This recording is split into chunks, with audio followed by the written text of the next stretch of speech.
Hello, myself Sandeep Tripathi. Today I am going to discuss very important topic of the mole concept, that is equivalent weight. बहुत ही important topic है, काफ़ी interesting topic है, but आप पता नहीं क्यों इसमें फंस जाते हैं, आपसे क्वेश्चन क्यों नहीं होते। बहुत ही इजी है, आप इसको समझेंगे तो आपके सारे क्वेश्चन इसमें क्लियर हो जाएंगे और कभी इसमें प्रॉब्लम आएगी ही नहीं। तो हम लोग स्टार्ट करते हैं इक्विवेलेंट वेट। देखिए इक्विवेलेंट वेट है क्या? किसी भी रिएक्शन के अंदर एक सब्सटेंस दूसरे सब्सटेंस से और दूसरे सब्सटेंस के फिक्स अमाउंट से जितना रिएक्ट करेगा तो वो पहला सब्सटेंस अपने इक्विवेलेंट वेट के इक्वल ही रिएक्ट करता है। यही इसकी डेफिनेशन भी है। जैसे देखिए, the quantity of substance that exactly reacts with or is equal to combining value of fixed amount of another substance in particular reaction। जैसे हम इसको एक एग्जांपल से समझते हैं, क्वेश्चन हम लोग यहाँ पे करें तो अपने आप ये बात क्लियर हो जाएगी ये आखिर कहना क्या चाह रहे हैं। जैसे एग्जांपल लिया हमने यहाँ पर एक क्वेश्चन कि how many sodium reacts with 8 gram of oxygen, 8 gram of oxygen. तो रिएक्शन लिख लें पहले, सबसे पहले इसमें रिएक्शन लिखना कंपलसरी होगा। अगर हम इस मेथड से करें, अभी सिंपल यूनिटरी मेथड लगा रहे हैं, अभी हम आपको इक्विवेलेंट वेट का फार्मूला बताएंगे, उससे तो तुरंत क्वेश्चन हो जाएंगे। लेकिन पहले जो ये आपको डेफिनेशन लिखी है, ये कहना क्या चाह रहा है, हम उसको आपको समझाने की कोशिश कर रहे हैं। तो देखिए, सोडियम की रिएक्शन अगर ऑक्सीजन से हो जाए तो यहाँ आपको पता है कि सोडियम ऑक्साइड बनेगा। तो पहले आप रिएक्शन को बैलेंस कर लीजिए, बिकॉज आप यहाँ पर यूनिटरी मेथड अप्लाई कर रहे हैं। तो बैलेंस आप करेंगे तो 2 मोल सोडियम ऑक्साइड हो गया एंड टोटल यहाँ पे 4 Na आ गया। अब यहाँ पर हमने बोला कि इसका ऑक्सीजन का 8 ग्राम है, यानी इसका फिक्स अमाउंट होगा। तो सोडियम इससे जितना रिएक्ट करेगा तो सोडियम का वो इक्विवेलेंट वेट होगा। फिर से समझिए कि ऑक्सीजन का 8 ग्राम से सोडियम जितना रिएक्ट करेगा वो सोडियम का इक्विवेलेंट वेट होगा। अब आप थोड़ी बात तो जानते ही हैं कि इक्विवेलेंट वेट का फार्मूला क्या होता है, जिसका निकालना है उसका मास, एटॉमिक मास या molar mass divide by valency. ये तो आपको पता है ना। देखिए ये फार्मूला एटॉमिक मास या मोलर मास, अगर आप मॉलिक्यूल लेंगे तो मोलर मास, या एटॉमिक मास अपॉन क्या हो जाएगा इसकी वैलेंसी। हम लोग पहले जरा सोडियम का इक्विवेलेंट वेट निकाल लेते हैं, फिर क्या करते हैं, फिर ये जो रिएक्शन लिखी है और ये जो डेफिनेशन है तब उससे टैली करके देखते हैं। तो देखिए इक्विवेलेंट वेट एटॉम निकालते हैं सोडियम का, तो सोडियम का एटॉमिक मास 23 होता है और वैलेंसी 1 होती है। ये बात आप सब लोग जानते हैं। अब यही आंसर आना चाहिए, क्योंकि क्वेश्चन क्या बोलता है, ये क्वेश्चन मीन्स डेफिनेशन क्या बोलती है कि कोई भी सब्सटेंस, वो सब्सटेंस यहाँ हमने सोडियम ले लिया, वो किसी दूसरे सब्सटेंस के फिक्स अमाउंट से, तो दूसरा सब्सटेंस यहाँ पे कौन हो गया, ऑक्सीजन हो गया, और इसका फिक्स अमाउंट मैंने कितना कर दिया, 8 ग्राम कर दिया। तो अब ये सोडियम उससे जितना भी रिएक्ट करेगा तो वही सोडियम का इक्विवेलेंट वेट आएगा। तो हमने पहली सोडियम का इक्विवेलेंट वेट 23 निकाल लिया। अब देखते हैं कि जो ये डेफिनेशन कह रही है, क्या इसके अकॉर्डिंग भी सोडियम का आंसर 23 आएगा क्या, करके देखते हैं। तो अब यहाँ पर हम लोग क्या करेंगे, यूनिटरी मेथड अप्लाई कर रहे हैं। तो इसके कितने मोल हो गए, 4 मोल हो गए सोडियम के, एंड ऑक्सीजन के कितने मोल हो गए, 1 मोल हो गए। और आपको पता है नंबर ऑफ मोल का फार्मूला क्या होता है, given mass upon molar mass, and given mass is always in gram. तो 4 यानी कि हम लोग यहाँ पे इसका वेट निकाल लें, तो वेट इज इक्वल टू क्या हो जाएगा, number of mole into molar mass. तो यहाँ पे 4 हो गया एंड सोडियम का एटॉमिक मास 23 आ गया। देखिए यहाँ इसका वेट निकाल लिया आपने सोडियम का। सिमिलरली आप यहाँ पर ऑक्सीजन का निकाल लीजिए वेट, कैसे निकलेगा, ऑक्सीजन का यहाँ पर मोल, इस रिएक्शन के अंदर मोल कितना 1 है एंड ऑक्सीजन का मोलर मास कितना होता है 32। इट मीन्स क्या हुआ कि यहाँ पर 4 into 23 gram of sodium, 4 into 23 gram of sodium 32 gram of oxygen से रिएक्ट कर रही है। क्लियर? तो हमें तो ये बताना है कि सोडियम 8 ग्राम ऑक्सीजन से कितना रिएक्ट करेगी। तो निकाल लेते हैं, कैसे निकालेंगे, देखिए 32 ग्राम ऑक्सीजन से हमें 4 इंटू 23 ग्राम क्या सोडियम रिएक्ट करता हुआ इस रिएक्शन में मिल गया। तो अब हमें कितने निकालना है, हमें जो क्वेश्चन में दिया हुआ है 8 ग्राम, 8 ग्राम ऑक्सीजन से कितना रिएक्ट करेगी, बहुत सिंपल, 8 ग्राम ऑक्सीजन से 4 इंटू 23/32 इंटू 8, तो 8 4 जा 32 एंड 4 4 कैंसिल, और आप देखो आंसर आ गया ना 23। और हम लोग ने पहले इसीलिए सोडियम का इक्विवेलेंट वेट निकाल लिया था 23। तो अब जरा वो डेफिनेशन आप पढ़ के देखो, अब आपको एकदम क्लियर हो जाएगी। क्या बोलता है कि quantity of substance that exactly reacts with और is equal to combining value of fixed amount of another substance in particular reaction.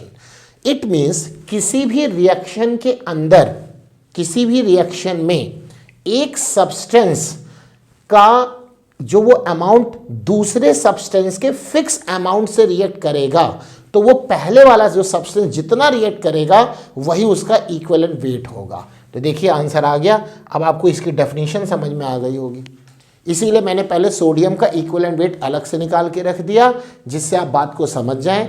और यहाँ जब मैंने यूनिटरी मेथड लगाकर इसको कैलकुलेट किया तो सोडियम का भी आंसर कितना आ गया, यहाँ पर 23 ग्राम ऑफ सोडियम आ गया, और 23 gram of sodium is what, it is equal to the equivalent weight. तो आपको ये बात इतनी समझ में आई।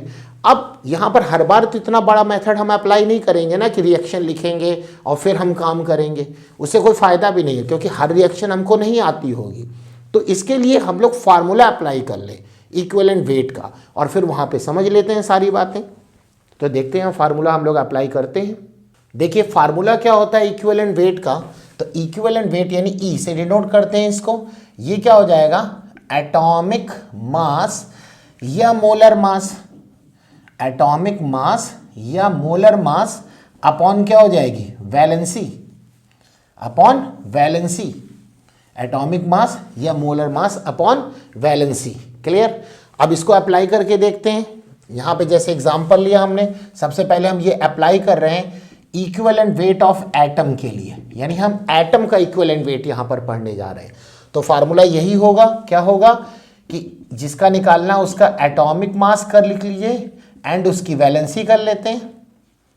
ठीक है, जैसे example equivalent weight of sodium निकालना है, तो सोडियम का एटॉमिक मास कितना होता है, 23 होता है, एंड वैलेंसी सबको पता 1 होती है। तो आंसर कितना आ गया, 23 आ गया। इक्विवेलेंट वेट ऑफ, मान लीजिए हमको यहाँ पर मैग्नीशियम का निकालना है, तो मैग्नीशियम का एटॉमिक मास कितना होता है, 24 होता है, और इसकी वैलेंसी मैग्नीशियम की कितनी होती है, 2 होती है। तो आंसर कितना आ गया, 12 आ गया। Similarly equivalent weight of aluminium निकाल के देखते हैं, तो एल्यूमिनियम का इक्विवेलेंट वेट एटॉमिक मास कितना होता है, 27, वैलेंसी कितनी, 3, 9। आपको वैलेंसी आती होगी तुरंत आप कर लेंगे, बहुत आसान है।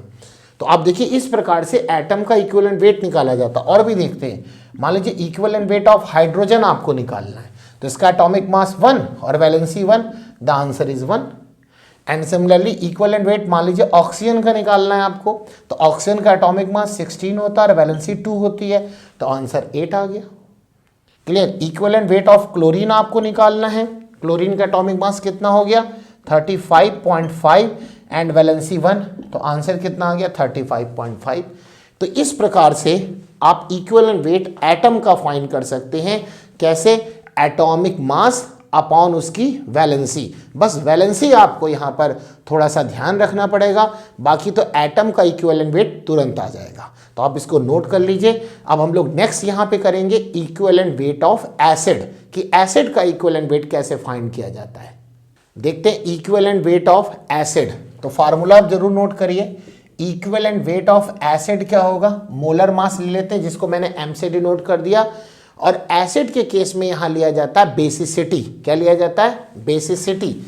तो मोलर मास अपॉन बेसिसिटी। अब बेसिसिटी क्या होती है, अगर ऑक्सो एसिड है, अब ऑक्सो एसिड क्या होते हैं, ऐसे एसिड जिसमें O हो और O वहां पर OH के फॉर्म में ज़्यादातर होता है। जैसे एग्जांपल हो गया HClO4 हो गया, H2SO4 हो गया, HNO3 हो गया, H3PO4 हो गया, they all are oxo acids. तो ये ऑक्सो एसिड हैं। यहाँ पर अगर हमें बेसिसिटी को समझना है तो बेसिसिटी इस केस में क्या हो जाएगी, number of replaceable, not present, replaceable देखना है, प्रेजेंट नहीं देखना है। Number of replaceable H+ ion from OH group के अंदर कितने रिप्लेसेबल H+ आयन हैं, यानी कि उस पूरे एसिड में जितने भी OH होंगे तो वहां से कितने OH से H+ आयन रिप्लेस हो सकते हैं, वही उसकी यहां पर बेसिसिटी हो जाएगी। ठीक, अब मान लीजिए सर कि कहीं पर OH ही ना ऑक्सो एसिड ना हो, नॉन ऑक्सो एसिड हो, तो उस केस में क्या हो सकता है, जैसे HCl मैंने लिया, H2S लिया, तो यहां पर हम लोग ये कहते हैं कि जो मोर इलेक्ट्रोनेगेटिव एलिमेंट से जितने हाइड्रोजन कनेक्ट होंगे वो वहां से H+ आयन जो निकल जाए। जैसे एग्जांपल HCl की बात करें आप, तो इक्विवेलेंट वेट ऑफ HCl क्या हो जाएगा, इसका मोलर मास निकाल लेंगे आप, हाइड्रोजन का 1 होता है एंड क्लोरीन का 35.5 होता है, तो 36.5 आ गया। तो हम ये बार बार निकालेंगे नहीं, हम उसकी जगह केवल m लिख दे रहे हैं, किसकी जगह, मोलर मास की जगह, वो तो आप निकाल ही लेंगे। मेन यहाँ पर आप बेसिसिटी समझिए। तो इस केस में क्या हो जाएगा, एक हाइड्रोजन क्लोरीन से अटैच्ड है, ये इसका स्ट्रक्चर होगा, ये तो पता ही है आपको। तो यहाँ पर एक हाइड्रोजन इस क्लोरीन से जुड़ा हुआ है, तो जब आपको पता है कि क्लोरीन मोर इलेक्ट्रोनेगेटिव है तो यहाँ पे H+ और Cl- आयन ब्रेक हो सकता है, तो कितने H+ आयन निकल रहे, 1, तो यहाँ पर इसकी बेसिसिटी 1 होगी। जैसे नेक्स्ट आपने लिया इक्विवेलेंट वेट ऑफ H2S लिया, तो मोलर मास आप इसका आप निकाल लेंगे, वो तो आसानी से निकल आएगा। सल्फर का 32 होता है एंड हाइड्रोजन का 1, और हाइड्रोजन के यहाँ एटम 2 है, तो 1 × 2 + 32 यानी 34 हो जाएगा। क्लियर। अब यहाँ पर क्या होगा कि सल्फर के साथ 2 H यहाँ पर प्रेजेंट है, तो 2 H+ आयन यहाँ पे रिलीज हो सकते हैं, हो सकता है कि एक भी निकल सकता है और हो सकता है 2 भी निकल सकता है। ये रिएक्शन पे डिपेंड करेगा, किस पे डिपेंड करेगा, रिएक्शन पे डिपेंड करेगा। अब अगर एक H+ आयन केवल निकल रहा है तो यहाँ पर इसकी बेसिसिटी कितनी हो जाएगी, 1, और अगर यहाँ पे 2H दोनों H+ आयन निकल रहे हैं तो बेसिसिटी 2 हो जाएगी। तो हमने मान लिया यहाँ पे दोनों निकल रहे हैं, तो यहाँ पर m/2 कर लिया। अब आके देखते हैं कि जो ऑक्सो एसिड है उसमें कैसे देखना है। तो ऑक्सो एसिड की बेसिसिटी जो मैंने ऊपर लिखा है उसके अकॉर्डिंग आप देखेंगे कि number of replaceable H+ ion from OH group, यानी OH ग्रुप में कितने H+ आयन हमारे पास हैं जो रिप्लेस हो सकते हैं। तो देखते हैं उसका एग्जांपल। जैसे मैंने लिया इक्विवेलेंट वेट ऑफ HNO3, तो इक्विवेलेंट वेट ऑफ HNO3, अब आप इसका मोलर मास तो निकाल लेंगे, वो हम लोग इसमें अब नहीं काम करेंगे, वो आपको आता है। यहां पर आप देखिए कि कितने यहां पर H हैं ये नहीं देखना, कितने OH हैं ये देखना है। क्यों? क्योंकि जितने OH होंगे वहां से उतने H+ आयन रिप्लेस होंगे। तो अब हमें क्या करना पड़ेगा, हमें इसका स्ट्रक्चर पता होना चाहिए। तो आप केमिकल बॉन्डिंग के अंदर इसका स्ट्रक्चर आप पढ़ते हैं। वैसे आप एक बात समझो कि NCERT में जितने भी स्ट्रक्चर दिए हैं वो आपको पता हो तो तुरंत क्वेश्चन हो जाता है। तो धीरे धीरे आप आगे बढ़ते जाएंगे तो ऑटोमेटिक ये सारे स्ट्रक्चर अपने आप आपको क्लियर हो जाएंगे। तो फिलहाल हम यहाँ तो ड्रॉ कर देते हैं। तो ये N लिया हमने, ठीक, डबल बॉन्ड O लिया, और ये OH है और ये डेटिव बॉन्ड O है। ये HNO3 का स्ट्रक्चर है। अब देखिए HNO3 के स्ट्रक्चर में कितने OH आपको दिख रहे हैं, 1, तो इसका मतलब इसकी बेसिसिटी मैक्सिमम कितनी होगी, 1, मैक्सिमम 1, क्योंकि एक ही OH है तो वही निकल सकता है। तो यहाँ पर क्या आ जाएगा, बेसिसिटी में 1 आ जाएगा। नेक्स्ट एग्जांपल हमने लिया, मान लीजिए इक्विवेलेंट वेट ऑफ H2SO4 लेना है। अब यहाँ पर इसका मोलर मास आप निकाल लेंगे, बेसिसिटी कितनी होगी, तो आप यहाँ पे केवल H मत देखिए, आपको बार बार मैं बता रहा हूँ कि आपको यहाँ OH देखना होगा। तो फिर भाई आपको H2SO4 का स्ट्रक्चर पता होना चाहिए। तो S double bond O double bond O OH and ये OH। तो आप देखो यहाँ पे कितने OH हो गए, 2, तो 2 हो सके तो मैक्सिमम 2 OH निकल सकते हैं। क्या अब जरूरी है कि 2H मैक्सिमम निकले? कोई जरूरी नहीं है। तो ये कैसे पता चलेगा कि यहाँ पे 2OH है तो निकल कितना रहा है? ये रिएक्शन पे डिपेंड करेगा। तो अगर आपसे क्वेश्चन केवल H2SO4 ऑफ इक्विवेलेंट वेट पूछें और रिएक्शन वहां पे ना दें तो उस केस में आप मैक्सिमम उसका ले लीजिए, मैक्सिमम उसका ले लीजिए, तो मैक्सिमम 2 हो जाएगा। लेकिन अगर क्वेश्चन के अंदर आपको रिएक्शन दे करके पूछ रहा है तब तो आप चेक करिए। जैसे एग्जांपल, फिलहाल यहाँ पे तो समझ में आ गया 2 हो गया, क्योंकि यहाँ पे 2OH है, तो 2OH है तो 2H+ आयन रिलीज हो गए, तो यहाँ पे मैक्सिमम इसकी जो बेसिसिटी हो गई H2SO4 की वो 2 हुई। अब क्या हर बार 2 होगी? कोई ज़रूरी नहीं है। तो ये कैसे पता किया जाएगा 2 होगी कि नहीं होगी हर बार? तो रिएक्शन हम लोग देखते हैं। जैसे एक रिएक्शन मैंने यहाँ पर आपको दी कि आप H2SO4 से रिएक्शन कर लीजिए NaOH की, और हमने प्रोडक्ट यहाँ पे दे दिया NaHSO4, और अब हम बोल रहे हैं इस रिएक्शन के अंदर आप बताइए कि इक्विवेलेंट वेट ऑफ H2SO4 कितना है। तो देखिए मैंने क्या लिखा, number of replaceable H plus ion from OH group, not number of presence H plus ion in the OH group. हम प्रेजेंस की बात नहीं करते, रिप्लेसेबल की बात करते हैं। तो ये कैसे, देखिए यहाँ पर ये एसिड है और ये बेस है, पता है आपको, और आपने ये भी तो पढ़ा होगा कि बेस में जो कैटायन होंगी वो एसिड के H प्लस आयन को रिप्लेस कर देते हैं। फिर से मैं बोल रहा हूं, बेस के जो कैटायन होंगे या कैटायन एसिड के H प्लस आयन को रिप्लेस कर सकते हैं या करते हैं। क्लियर है? तो यहां पर देखिए कौन है कैटायन, सोडियम आयन। तो सोडियम आयन इस एसिड में H2SO4 में क्या करेगा, H प्लस आयन को रिप्लेस करेगा। बात आती कितना रिप्लेस करेगा, तो यहीं पर आपको नोट करना, और इंपॉर्टेंट बात है कि जितना उसकी वैलेंसी होगी, किसकी वैलेंसी, जो मेटल आयन एसिड के H प्लस आयन को रिप्लेस कर रहा है, तो वो मेटल आयन अपनी वैलेंसी के बराबर H प्लस आयन को रिप्लेस करता है। क्लियर? जैसे एग्जांपल देखिए, यहां पर सोडियम है, सोडियम की वैलेंसी कितनी है, 1 सोडियम है, तो यानी कि इसकी वैलेंसी 1 हो गई, चार्ज 1 हो गया। तो अगर एक सोडियम H2SO4 से रिएक्ट करेगा तो कितना H प्लस आयन निकलेगा, 1। तो अब आप देखो ना कितना सोडियम यहां पे आ रहा है, तो हम देखेंगे प्रोडक्ट में, तो प्रोडक्ट में कितना सोडियम आ रहा है, 1 आ रहा है। तो 1 सोडियम आने का मतलब क्या हुआ कि एक सोडियम आया है तो एक H प्लस आयन रिलीज हुआ है। तो इस केस में इक्विवेलेंट वेट ऑफ H2SO4 क्या हो जाएगा, मोलर मास डिवाइड बाय 1, क्योंकि यहां पर अब इसकी बेसिसिटी 1 हो गई। क्यों 1 हो गई? क्योंकि रिप्लेसेबल H प्लस आयन को चेक करना है हमको कि कितना उसमें रिप्लेस हुए, ना कि प्रेजेंस को हमें देखना है। तो हमारे ख्याल में बात आपको समझ में आ गई होगी कि H2SO4 की रिएक्शन जब हम NaOH से करते हैं तो यहां पर जो कैटायन होगा बेस का, वो एसिड के H प्लस आयन को रिप्लेस कर देगा। अब एसिड के H प्लस आयन को रिप्लेस करेगा तो कितना एसिड का H प्लस आयन रिप्लेस होगा, ये डिपेंड करेगा कि जो कैटायन है उसकी कितनी वैलेंसी है। तो एक सोडियम एक H प्लस आयन को रिप्लेस करता है, तो हमने यहां पे देखा कि सोडियम है कितना, प्रोडक्ट साइड में 1 है, इसका मतलब 1 H प्लस आयन निकला होगा। तो देखिए ये आ गया आंसर। ठीक, दूसरा इसी में एक एग्जांपल और लेते हैं। जैसे H2SO4 लिया और सेम मैंने रिएक्शन कराई NaOH की, बट यहां पर मैंने प्रोडक्ट आपको दे दिया Na2SO4। तो आप बता दीजिए इसका आंसर तुरंत क्या, कि यहां पे भी देखिए सोडियम एक H प्लस आयन को रिप्लेस करेगा, क्योंकि सोडियम की वैलेंसी तो 1 होती है।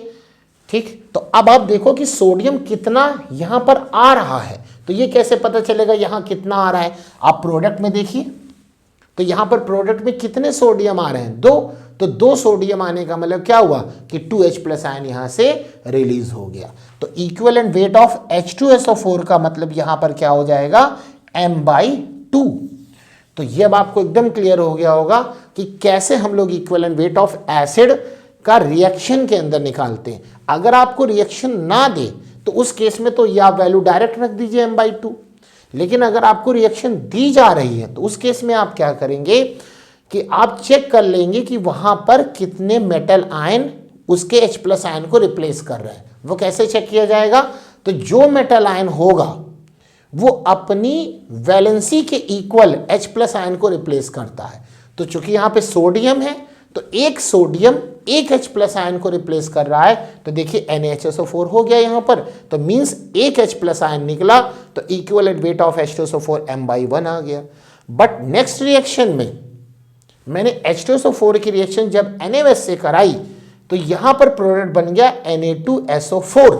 इसका मतलब ये हुआ कि यहां पर सोडियम एक H प्लस आयन को निकालेगा, बट यहां पे सोडियम कितने हैं, 2 आए हैं, तो 2H प्लस आयन रिलीज हो जाएंगे, तो equivalent weight of H2SO4 m/2 होगा। तो ये नोट कर लीजिए, काफ़ी इंपॉर्टेंट है। इसी प्रकार से हम एसिड का इक्विवेलेंट वेट फाइंड करते हैं रिएक्शन के अंदर एंड इंडिविजुअल के अंदर। एक रिएक्शन और देखिए आप, जैसे लिया यहाँ पर आपने H2SO4 और यहाँ पर आपने ले लिया कैल्शियम हाइड्रोक्साइड, यहाँ प्रोडक्ट हो गया CaSO4 हो गया। अब हम बोल रहे हैं यहाँ पर बताइए इक्विवेलेंट वेट ऑफ H2SO4 क्या होगा। तो सेम कॉन्सेप्ट अप्लाई करिए, इसका मोलर मास आप निकाल लेंगे। अब आप यहाँ पे देखेंगे कि कैटायन कौन है, तो यहाँ पर कैटायन कैल्शियम आयन हो गया, और आपको पता है कि कैल्शियम आयन की वैलेंसी कितनी होती है, 2 होती है।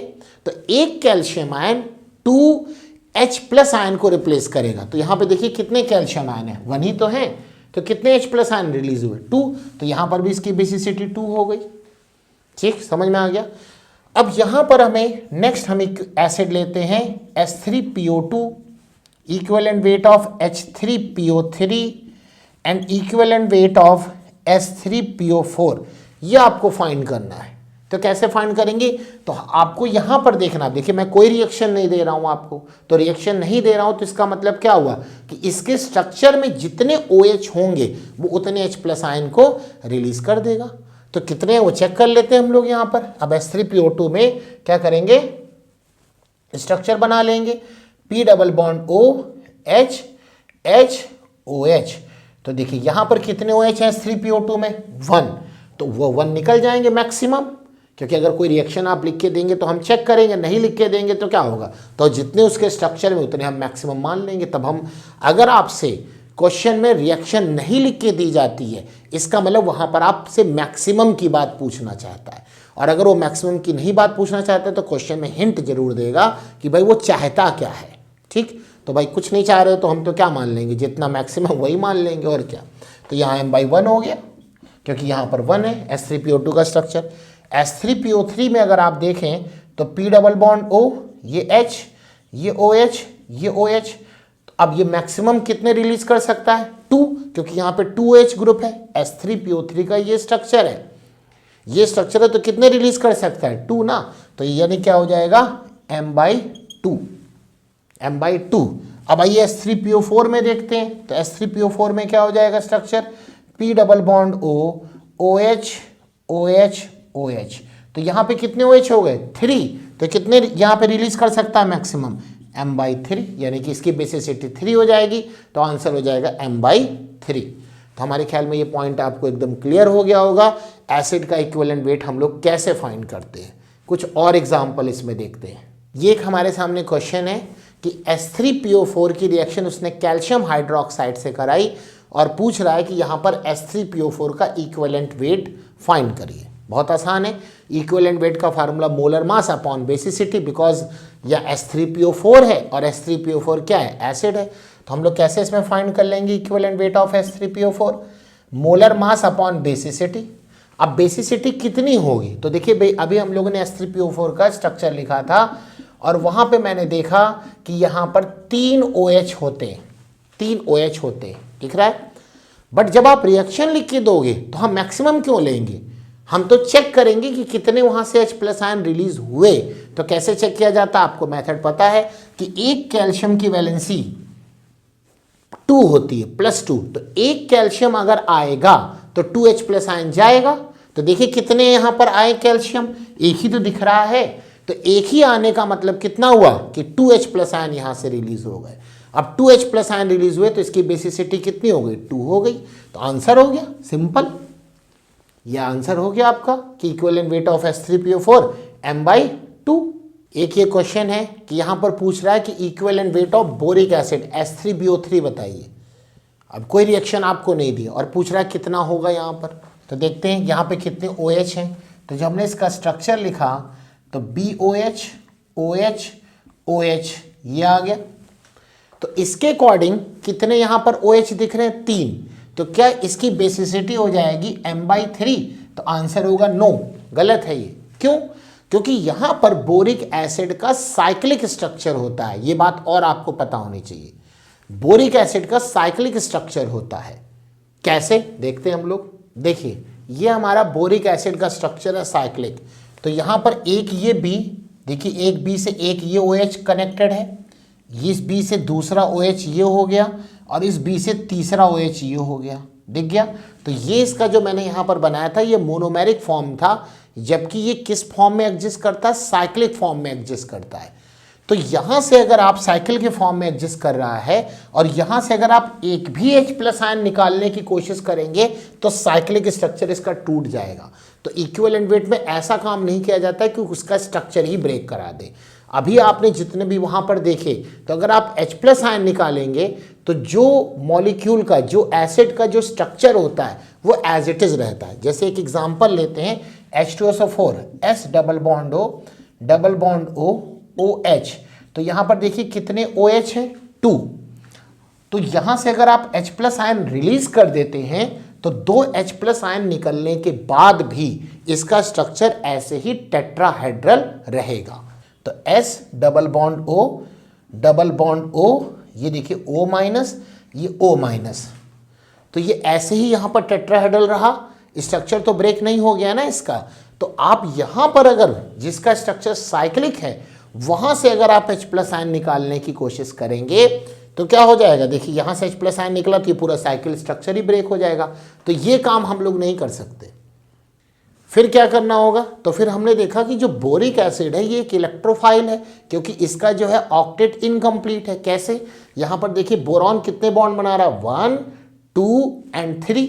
और आपको ये बात पता है कि एक बॉन्ड बनने के लिए 2 इलेक्ट्रॉन की रिक्वायरमेंट होती है। तो यहाँ पर 2 इलेक्ट्रॉन होगा, यहाँ पे 2 इलेक्ट्रॉन होगा, यहाँ पे 2 इलेक्ट्रॉन होगा। तो इस वक्त बोरॉन के आउटर मोस्ट में कितने इलेक्ट्रॉन हो गए, 6 इलेक्ट्रॉन होने के कारण ये क्या हो गया, इलेक्ट्रॉन डेफिशिएंट है। तो डेफिशिएंट होने से ये वाटर से क्या कर लेगा, रिएक्ट कर लेगा। देखिए कैसे रिएक्ट करता है, H3BO3, वाटर से आपने इसकी रिएक्शन करा दी, ऑक्सीजन पे लोन पेयर इसके ऊपर अटैक कर देंगे। तो अटैक करने पर क्या हो जाएगा, ये BOH4 के ऊपर नेगेटिव चार्ज और ये एक H+ आयन रिलीज करेगा।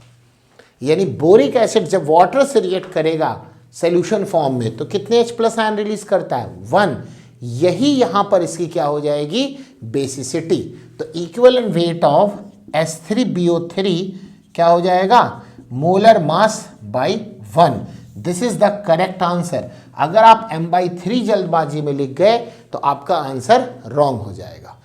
तो इस प्रकार से हम लोगों ने एसिड का इक्विवेलेंट वेट कंप्लीट कर किया। आने वाले लेक्चर्स में हम लोग अब इक्विवेलेंट वेट ऑफ बेस की बात करेंगे।